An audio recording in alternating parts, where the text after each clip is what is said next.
નમસ્કાર, હું છું ધ્રુવી. આજના વિશેષ કાર્યક્રમમાં આપનું સ્વાગત છે. આજના કાર્યક્રમમાં અમારી સાથે જોડાયા છે જીએસટીવીના વરિષ્ઠ પત્રકાર અનિલભાઈ પટેલ. તો અનિલભાઈ પટેલ, તમારું ખૂબ ખૂબ સ્વાગત છે અમારા વિશેષ કાર્યક્રમમાં. નમસ્કાર ધ્રુવી. આજે મારો પહેલો સવાલ એ છે કે ખ્યાતિ હોસ્પિટલમાં જે મોતકાંડમાં શું તમામ આરોપીઓને બચાવી લેવામાં આવશે? કારણ કે ધ્રુવી, તારો સવાલ જે છે એમાં પોતે શંકા દેખાય છે. તે મનમાં શું વિચારીને પૂછ્યું, પણ સવાલ એ છે કે આજે અનેક છાપાઓમાં એક લેખ છપાયો છે, એનો ઉલ્લેખ કરી દઉં. એમાં લખાયું છે કે ઉત્તર ગુજરાતના ભાજપના કોઈ મોટા ગજાના નેતા છે એ આ જે હોસ્પિટલ છે કે આ જે આખી સંસ્થા છે એની સાથે જોડાયેલા છે. આ સંસ્થામાં તમે જુઓ, કોલેજ છે, એજ્યુકેશન સંસ્થાઓ છે, તમામ પ્રકારની વસ્તુઓ છે, રિયલ એસ્ટેટ સાથે પણ આ સંસ્થા જોડાયેલી છે. એટલે સંસ્થા નાની નથી. સ્વાભાવિક છે કે આટલું મોટું સ્કેમ થતું હોય અને 2022માં પહેલાં પણ આવી જ સ્કેમ થઈ ચૂક્યું હોય, છતાં જો એના ઉપર પગલાં ન લેવાયા હોય જે તે સમય દરમિયાન, મતલબ સાફ છે કે રાજકીય જે આકાઓ છે એમનો હાથ એના ઉપર છે. અને એટલા માટે તમે જુઓ, જ્યારે આ સમગ્ર ઘટનાક્રમ થયું અને હોબાળો મચાવવામાં આવ્યો ત્યારે કેટલાક નિશ્ચિત નેતાઓ જે છે ત્યાં પહોંચી ગયા હતા. પછી ત્યાં સ્પેશિયલી જે મુંબઈમાં પ્રચારમાં ગયા હતા કેટલાક મંત્રીઓ, એ પાછા આવી જાય છે કારણ કે એમને ખબર છે જો તે નહીં રહે તો ઊંધું બફાઈ શકે છે. એટલે પ્રોસેસ પ્રમાણે તમામ પ્રકારની ઘટનાક્રમ થાય છે. અને પછી તમે જુઓ, પોલીસની નાલાયકી તમે એમાં જુઓ. 40 કિલોમીટર દૂરથી તમામ લોકોને પોલીસ જે છે એ જવાબ લખાવવા માટે એ વસ્ત્રાપુર બોલાવવામાં આવ્યા છે. સોચો, એમના ડીએસપી એક દિવસ પહેલાં ત્યાં તપાસ કરવા જાય છે, તેના સત્તાવાળાઓ સાથે બેસીને ચુસ્કી મારે છે. આ એમની નાલાયકી પોલીસની. પછી ગભરામણ થાય, તમામ વસ્તુ છે. અને આ હોસ્પિટલની નાલાયકી કેવી, તમામ લોકોને ડિસ્ચાર્જ કરી દે, 14-15 લોકોને ડિસ્ચાર્જ કરી દેવામાં આવ્યું, બધા સારા છે. પછી તમામની હાલત ખરાબ થાય છે અને તમામને ફરીથી બીજા હોસ્પિટલમાં દાખલ કરવામાં આવે છે. આ આખી વાત નંબર 1. બીજી એક વાત, સમગ્ર સ્કેમ તમે જુઓ, કોઈ વ્યક્તિ જેને દાંતની તકલીફ છે એને પણ આ લોકો એન્જીયોપ્લાસ્ટી કરાવે, કોઈને માથાનો દુખાવો થયો એને પણ, કોઈને હાડકાની તકલીફ આવી એને પણ, કોઈને આંખની તકલીફ આવી એને પણ, જેને મન ફાવે પકડીને એન્જીયોપ્લાસ્ટી કરી દેતા. કેમ?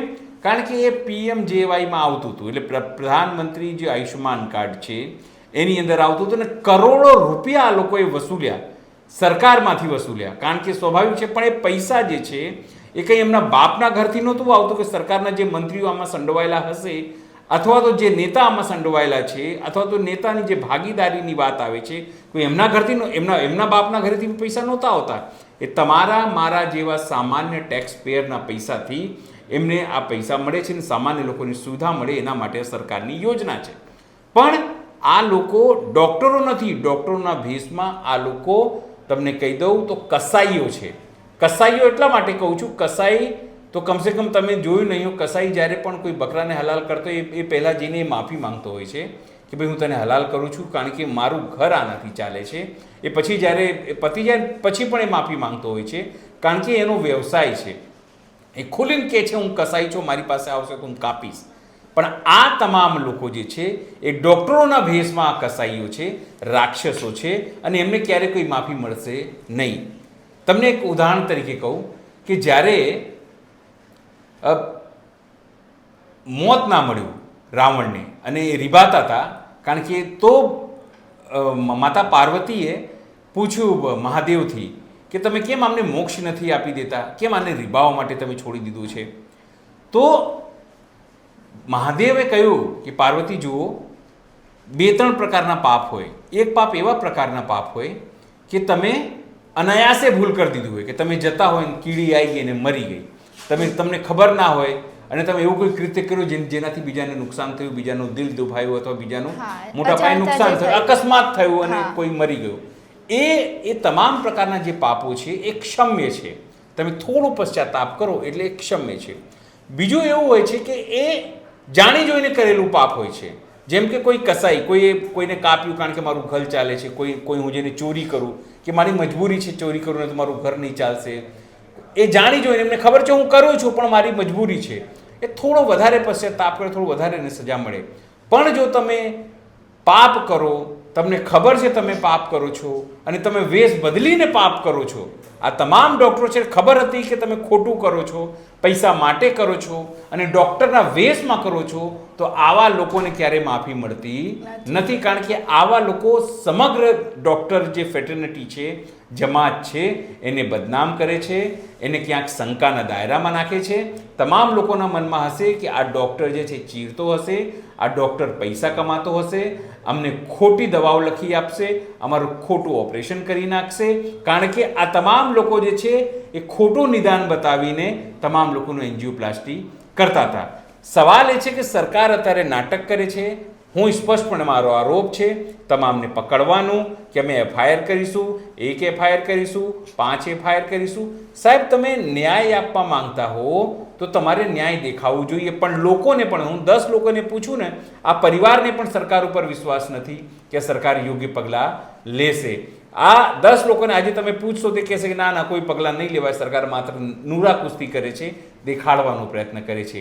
એટલે જ હું કહું છું કે સરકાર જે છે માત્ર દેખાડા પૂરતું છે. હું તમને કહી દઉં, 2 વર્ષમાં જેમ તથ્યને લોકો ભૂલી ગયા, એની પહેલાં બીજા કેસોને લોકોને ભૂલી ગયા, એવી જ રીતે જેમ લોકો ટીઆરપી ગેમ ઝોનને ભૂલી ગયા, જેમ લોકો હરણીકાંડને ભૂલી ગયા, જેમ લોકો અનેક એવી ઘટનાઓ જેના માટે રાજ્ય સરકાર મોરબી કાંડ છે એને ભૂલી ગયા, એવી રીતે આ ઘટના પણ થોડા દિવસો જઈને લોકો ભૂલી જશે ને તમામની જે જામીન છે એ મળી જશે.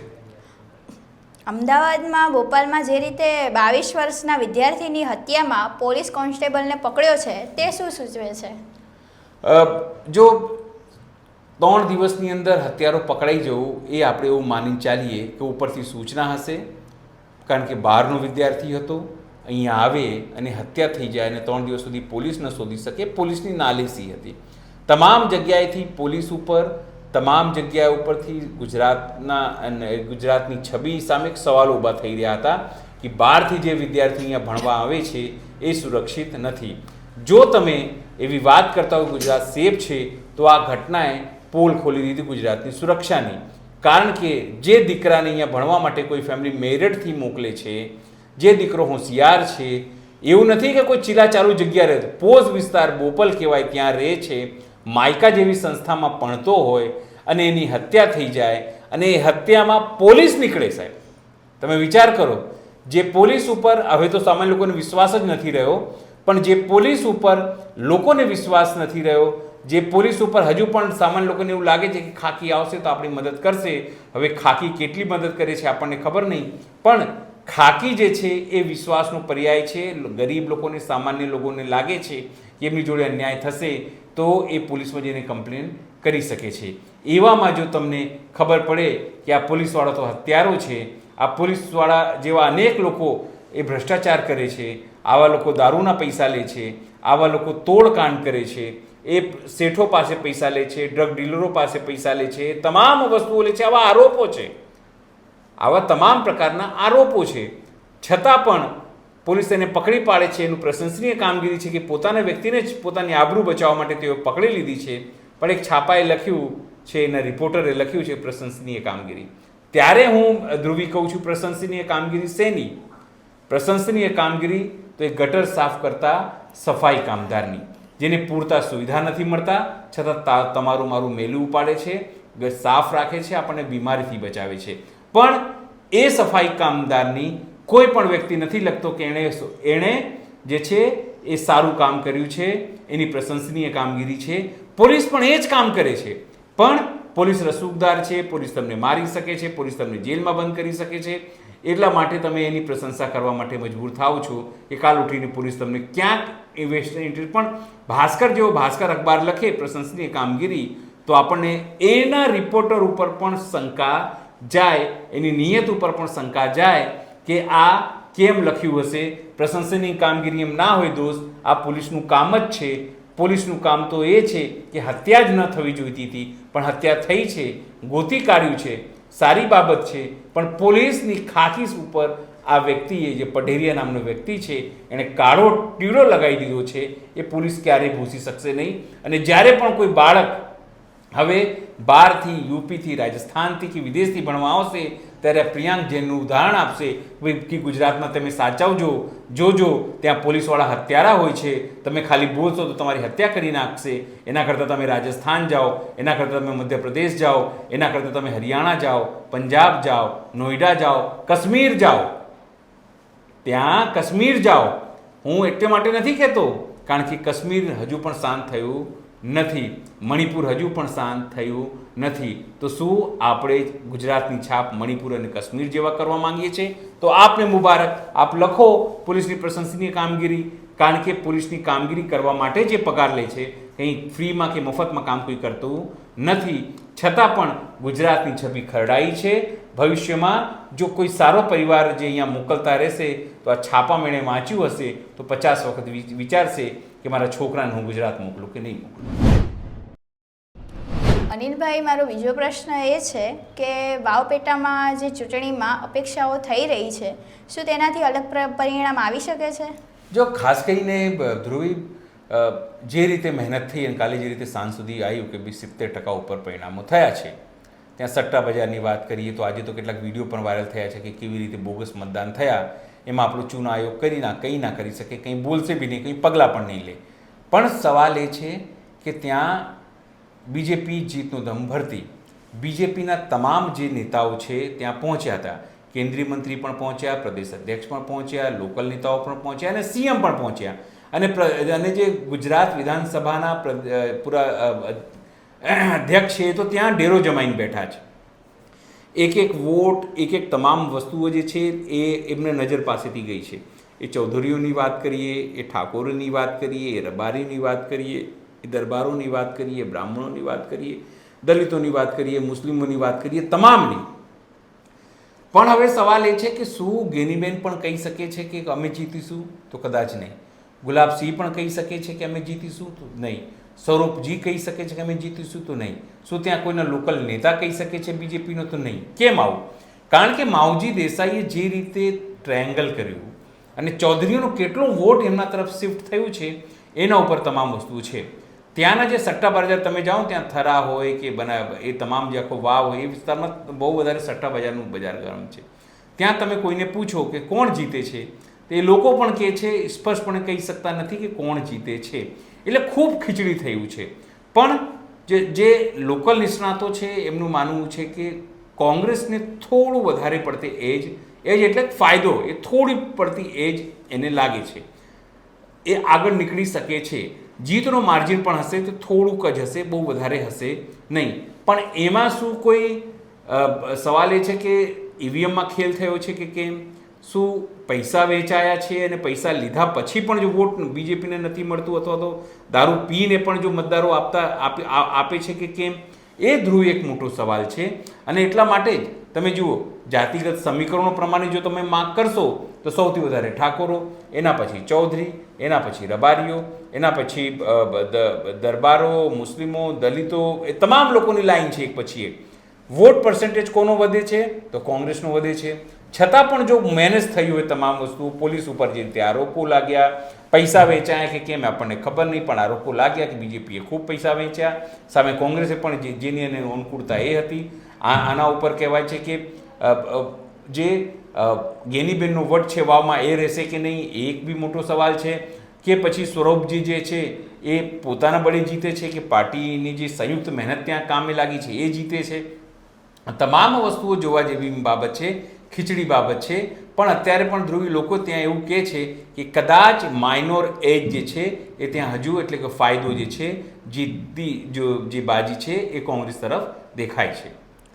અને આગળ મારો સવાલ એ છે તમને કે શું મહારાષ્ટ્રની ચૂંટણીમાં અદાણી મતલબ ભાજપ અને ભાજપ મતલબ અદાણી સાબિત થઈ રહ્યું છે, અને કેવી રીતે? ખાસ કરીને ધ્રુવી મહારાષ્ટ્રનો જો સવાલ આપણે પૂછતા હોઈએ તો સ્વાભાવિક છે કે ગુજરાતીઓનો ઇન્ટરેસ્ટ ત્યાં વધારે છે. કારણ કે ગુજરાત અને મહારાષ્ટ્ર એક સમય એક હતા, બૃહદ મહારાષ્ટ્ર. 1960ની અંદર આપણે અલગ થયા, પણ ગુજરાતીઓને જે છે તે મુંબઈ જોતું હતું અને મુંબઈ રાજધાની થાય તેના માટેના પ્રયત્નો થયા હતા. આજે પણ 50% જો મુંબઈ પણ વાત કરીએ તો ત્યાં ગુજરાતીઓનો કબજો છે.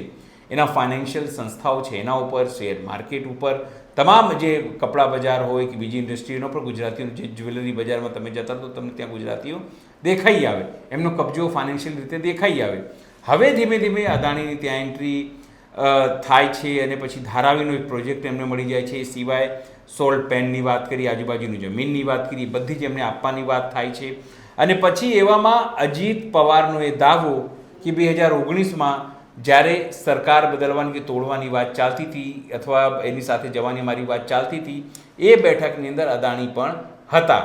મતલબ સાફ છે કે અદાણીને પોતાનો ઇન્ટરેસ્ટ છે, અદાણી બીજેપી સાથે છે, તમામ પ્રકારની મદદ કરે છે અને એટલા માટે જ ત્યાં આરોપો જે કોંગ્રેસ અત્યાર સુધી લગાવતી આવી હતી કે અદાણી બીજેપીને મદદ કરે છે, નરેન્દ્ર મોદીને મદદ કરે છે અને નરેન્દ્ર મોદી અદાણીને મોટા કરવામાં દેશના નિયમો બદલી રહ્યા છે, વિદેશમાં જાય છે ત્યારે પણ એના માટે એ કામ કરી રહ્યા છે, ત્યાં કોન્ટ્રાક્ટ મળે છે.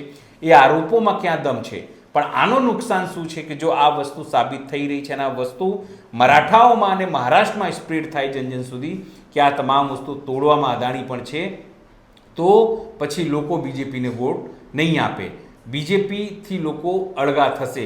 એનું નુકસાન બીજેપીને થશે, નરેન્દ્ર મોદીને થશે, RSSને થશે, કારણ કે એમના કરાયા ઉપર બધું પાણી ફેરવી જાય. એ વાત સાબિત કરવામાં કે અદાણી બીજેપી છે અને બીજેપી જ અદાણી છે અને બંને બનીને મોદી છે, તો એક મોટી સમસ્યા જે છે એ ભાજપ માટે સર્જાઈ શકે છે. અનિલભાઈ, આજનો છેલ્લો સવાલ છે મારે કે મહારાષ્ટ્ર ચૂંટણીમાં મહાયુતિની અંદર જે ખેંચાતાણી વધી છે એનાથી RSSની નીતિ ફેલ થઈ જવાની છે. જે તમારો સવાલ છે એમાં બે ટુકડા છે ધ્રુવી. એક ટુકડો એ કે શું મહાયુતિની અંદર કકડાટ છે, સીધી વાત એ બરાબર. અને બીજી એક વાત તમે કીધું કે RSSની જે રણનીતિ છે એ નિષ્ફળ થશે. તમને પહેલા સવાલની જવાબ આપી દઉં. તમે જે સવાલ પૂછ્યું બિલકુલ સાચું છે કે ત્રણેયમાં ખેંચતાણ છે. ખેંચતાણ કેમ છે? કારણ કે એ લોકો ત્રણ ખૂણો છે. એક બીજેપીનો ખૂણો છે, એકના શિંદે શિવસેના જેનો ઓરિજિનલ કે છે ચુનાવ આયોગ, અને એક ખૂણો જે છે એ અજીતદાદા પવારનો છે. હવે ત્રણેય ઘોડા છે એ ત્રણેય ઘોડા અલગ અલગ દિશામાં ભાગી રહ્યા છે. ત્રણેયને એવું છે કે હું સીએમ બનું. જે દેવેન્દ્ર ફડણવીસ છે એને લાગે છે કે જો સૌથી વધારે સીટો બીજેપીને આવે છે તો હું સીએમ બનીશ.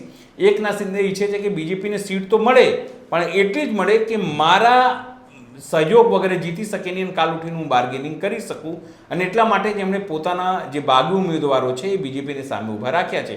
એવી રીતે બીજેપીએ પણ જે બાગી ઉમેદવારો છે તે શિંદેની સામે ઊભા રાખ્યા છે.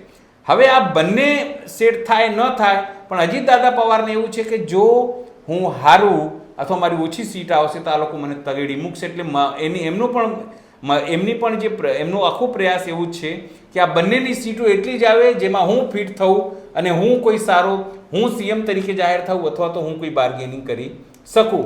ત્રણેયમાં ખેંચતાણ છે. ખેંચતાણને કારણે થાય છે શું કે જે નીચેના જે કાર્યકર્તાઓ છે એ એકબીજાના વિરુદ્ધમાં બોલે છે. 2024ની તમને વાત કરું તો 2024ના લોકસભા ઇલેક્શનની અંદર 48માંથી 30 સીટો મહાવિકાસ આઘાડીને મળી હતી અને 18 સીટોમાં જે મહાયુતિ છે જેમાં માત્ર બીજેપી તો 9 સીટો મળી હતી એ એટલી જ મળી હતી. એટલે મહાયુતિ બની તો ગઈ, ઉપરના નેતાઓ મળી તો ગયા, પણ એમના જે કાર્યકર્તાઓ હતા એમના વોટ એકબીજાને જે મળવા જોઈએ એ મળ્યા નહોતા. અત્યારે પણ એ વોટ મળશે કે કેમ એક મોટો સવાલ છે. બીજી બાજુ તમે જાઓ, ઉદ્ધવ ઠાકરે એણે ક્યારે નથી કીધું કે હું સીએમ બનીશ, કાર્યકર્તા જરૂરથી કહે છે. બીજી બાજુ નાના પટોળે એટલે રાહુલ ગાંધી, એમને પણ ક્યારે નથી કીધું કે અમારો સીએમ બનશે. ત્રીજી બાજુ તમે આવો શરદ પવારે પણ નથી કીધું કે અમારે સીએમ બનવું છે. અહીંયા સીએમની કોઈ ખેંચતાણ નથી. એટલે જે કાર્યકર્તાઓ છે હળીમળીને કામ કરી રહ્યા છે. હા, થોડીક જગ્યાએ નારાજગી છે પણ એ બહુ મોટા પાયે નથી એ નારાજગી. એટલે એનો લાભ એ લોકોને મળવાની સંભાવના અને એમનો વોટ શેર જે છે એકબીજાને મળે તો ફાયદો થઈ શકે છે. એટલે જે કકળાટ તમે કીધું એ કે, અને જો કકળાટ કન્ટિન્યુ ચાલુ રહે તો RSS જે અત્યારે ત્યાં 50,000થી વધુ સભાઓ કરવાનું, અત્યારે તો 10-15,000 સભાઓ તો થઈ બી હશે, નાની સભાઓ કરવાનું વિચારી રહ્યું છે. એ સભાઓ કરીને પણ ફાયદો નહીં થાય, કારણ કે જો તમારા મતદારોનો વોટ એકબીજાને ટ્રાન્સફર નહીં થાય, કે જો શિવસેનાવાળો બીજેપીને નહીં આપે, બીજેપીવાળો એનસીપીને નહીં આપે, એનસીપીવાળો શિવસેનાને નહીં આપે, તો તમારી કોઈ પણ પ્રકારની યુતિ કે ગઠબંધન કામ લાગશે નહીં. અને એટલા માટે જ જે RSSની જે રણનીતિ છે એક હે તો CFA બટેંગે તો કટેંગે અને હિન્દુત્વની રણનીતિ જગ્યાએ જગ્યાએ હિન્દુ જાગરણ મંચ હિન્દુત્વને જગાડવું એ તમામ પ્રયત્નો જે છે એ ફેલ થવાની સંભાવના છે. તો અનિલભાઈ તમારો ખૂબ ખૂબ આભાર કે તમે નમસ્તે અમારી ધ્રુવી. સાથે જોડાયા. તમને અમારો વિડીયો જો પસંદ આવ્યો હોય તો તેમાં લાઈક કરો, શેર કરો અને અમારી ચેનલને સબસ્ક્રાઈબ કરો. આજ માટે બસ આટલું. નમસ્કાર.